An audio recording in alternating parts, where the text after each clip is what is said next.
Imagine hacking through a Central American jungle, sweat stinging your eyes, shirt glued to your back, and then boom!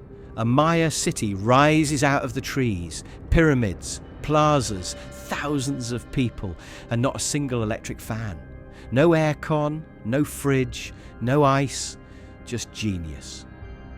In the next 12 minutes, we're revealing 8 Maya survival tricks that beat the heat, tamed the jungle, and might even make your air conditioning bill feel guilty. Welcome to Ancient Civilizations Discovered. Short on fluff, heavy on wait, they did what? Today, how the Maya thrived where most of us would wilt. Think 35 to 40 degrees Celsius days, 6-month dry seasons, mosquitoes with PhDs in annoyance. Yet the Maya built cities, farmed and lived comfortably-ish by hacking their environment. Let's count down 8 heat-busting secrets, from clothes and hammocks to a wild end-of-video reveal that's honestly mind-melting. Number 8. Dress code. As little as legally possible. Want to beat jungle heat? Start by not dressing like a wool blanket. Maya heat strategy began at skin level. Breathable cotton and plant fibers, loose cuts, minimal layers, men in breechcloths, women in light skirts and sleeveless tunics, sandals or barefoot. Hair tied up when working, down for flair later. Fashion wasn't about runway, it was about evaporation. Less fabric equals more airflow equals less you feeling like a steamed dumpling. Ceremonies? Oh, they dressed up. Jade, feathers, the works. But no one shelled corn under a noon sun in a feathered headdress unless they wanted to pass out theatrically.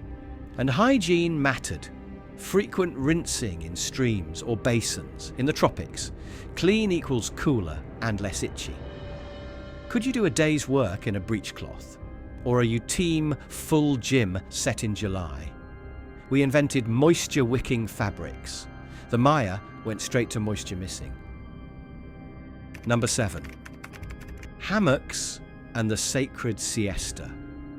The coolest bed is not a bed, it's a net. Maya families slept and napped in hammocks. A suspended weave lets air hit every side of your body while you rest, above bugs, damp floors, and heat-soaked bedding. Midday? If you think they were ploughing fields at high noon, no. Work early, pause during the furnace hours, resume when shadows grow. Congratulations, you've invented the siesta, upgraded for the jungle. Hammocks, shade, and a noon shutdown. Hammocks also save space. Dry fast after rain, and double as baby swings and storage slings. They're basically the Swiss Army bed of the tropics. Be honest, if your boss called your nap adaptive thermoregulation, would you take one daily?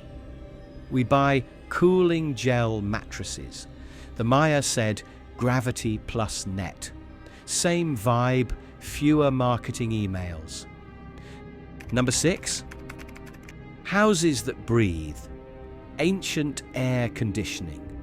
The roof is the thermostat. Maya homes were thermal machines made of local materials. Tall, steep, thatched roofs act like heat chimneys. Hot air rises and escapes through porous palm leaves. Walls of wattle and daub or wood breathe. 2 doors sit opposite each other, so breezes cut through. Result, shade plus constant air movement equals indoor temperatures that feel human. Floors? Packed earth, naturally cool. Cooking? Often in a separate kitchen hut, so heat and smoke don't turn the living room into brisket. Inside, clutter is the enemy of airflow. Hammocks hang, baskets suspend, space stays open. Would you trade drywall for thatch if it meant slicing your summer power bill? Architects reinvent passive cooling with cross-ventilation and high ceilings. The Maya had it dialed centuries ago. No thermostat, no problem. Number 5. Sweat smart. bathing and steam huts. To beat heat, sweat more on purpose. Daily rinsing after work kept skin fresh and evaporation ready. But the Maya also used sweat baths, dome-like steam rooms heated with stones. Sounds backward? Here's the trick. You sweat floods in a controlled space, then step out and rinse. Your skin is primed, pores open, and suddenly the evening air feels almost chilly. Plus, steam soothed muscles, cleaned skin, and doubled as ritual wellness, like a spa day that your immune system endorsed. Team sauna, team ice bath, or team nope, I'm staying in the hammock. We queue for infrared saunas. The Maya heated rocks and achieved the same outcome with a better view. We've tackled clothes, naps, houses, and sweat, but the biggest Maya heat hack? It's coming up at the very end. It's a piece of high-tech wizardry hidden in plain sight. And modern engineers did a double take when they realized what it was. Number 4. Eat heat to beat heat. Chilly now, cooler later, the Maya loved chilies. Spice triggers sweating, your body's evaporative cool down. Daytime meals skewed lighter. Corn tortillas, beans, squash, fresh fruits, quick stews, energy without food comas. Big simmering dishes. Save them for morning or evening when the air is friendlier. And no, they weren't guzzling, boiling soup at noon. They were practical and alive. Sweating because your lunch was spicy sounds like suffering. In the tropics, it's strategy. Your pores are doing tiny victory laps. Thermogenic diets are trendy now. The Maya just called it lunch. Number 3. Ancient sports drinks, pozole and cacao. Forget neon bottles, meet pozole. When the jungle tries to wring you out like a towel, drink smart. The Maya mixed water with a ball of nixtamalized corn dough to make pozole, a cool, lightly fermented, sippable meal. It's hydration plus carbs, plus minerals in one frothy cup. Workers carried dough balls, added water on the go, and kept grinding, literally and figuratively. Then there's cacao, the original energy drink. Ground beans whipped with water, chili, a little corn, bitter, frothy, energizing. Think theobromine, plus a kiss of caffeine. Served cool or ambient, it was equal parts ritual and rocket fuel. Salt from coastal producers traveled inland. When you're sweating all day, sodium isn't a villain, it's a lifeline. The Maya were basically running their own electrolyte program without a single brand deal. Which would you try first, pozole or spiced cacao? Number 2, green cities, shade, wind, and forest gardens.